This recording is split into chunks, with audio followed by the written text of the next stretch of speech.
Topic introduces credit risk as the possibility that a borrower, counterparty, or issuer will fail to meet contractual financial obligations, causing losses to lenders and investors. Credit risk is one of the most significant forms of financial risk because it directly affects profitability, liquidity, and solvency within financial institutions.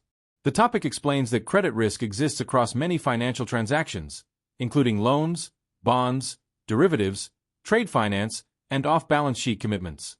Financial institutions must identify, measure, monitor, and control these exposures to maintain financial stability. Effective credit risk management supports regulatory compliance, protects capital, and strengthens market confidence, especially during periods of economic stress and deteriorating borrower conditions. The topic further examines the major transaction types that generate credit risk exposure in modern financial markets.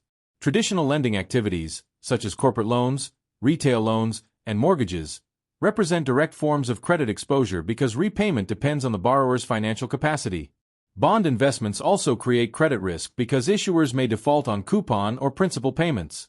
In derivative contracts, such as swaps and forwards, credit risk arises from the possibility that counterparties fail to honor contractual obligations. Trade finance products, guarantees, letters of credit, and settlement transactions also expose institutions to counterparty default risk. Understanding these transaction categories helps institutions design appropriate risk measurement and mitigation frameworks.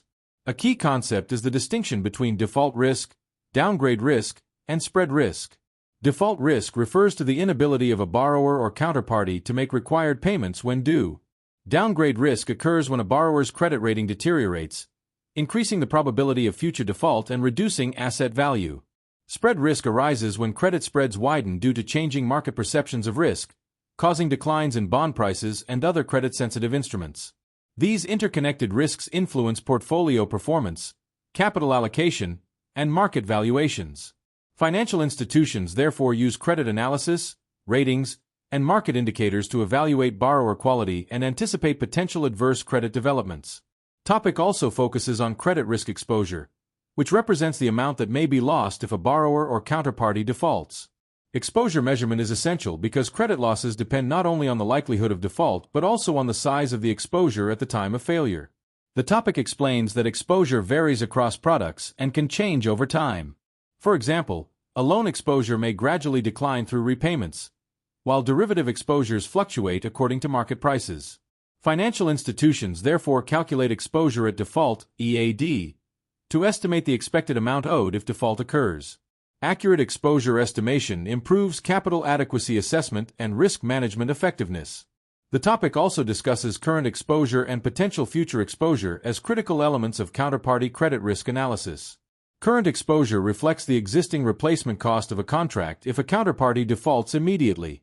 Potential future exposure estimates the possible increase in exposure over a specified horizon due to market movements and changing contract values. Derivative transactions are particularly sensitive to these concepts because exposure can rise significantly with volatility in interest rates, exchange rates, or commodity prices. Financial institutions apply simulation models, netting agreements, collateral arrangements, and margin requirements to reduce counterparty exposures. These techniques help control losses and improve the resilience of financial systems during market disruptions. Finally, the topics emphasize the importance of integrating credit risk definition, transaction analysis, and exposure measurement into a comprehensive risk management framework. Financial institutions must evaluate borrower quality, transaction structure, collateral protection, and market conditions simultaneously to understand total risk exposure. Regulatory frameworks such as the Basel Accords require banks to maintain sufficient capital against credit exposures and adopt advanced measurement methodologies. Stress testing and scenario analysis further support risk assessment by estimating losses under adverse economic conditions. By understanding credit risk sources and accurately measuring exposures, institutions can improve lending decisions, enhance portfolio diversification, strengthen financial stability, and reduce vulnerability to systemic credit events.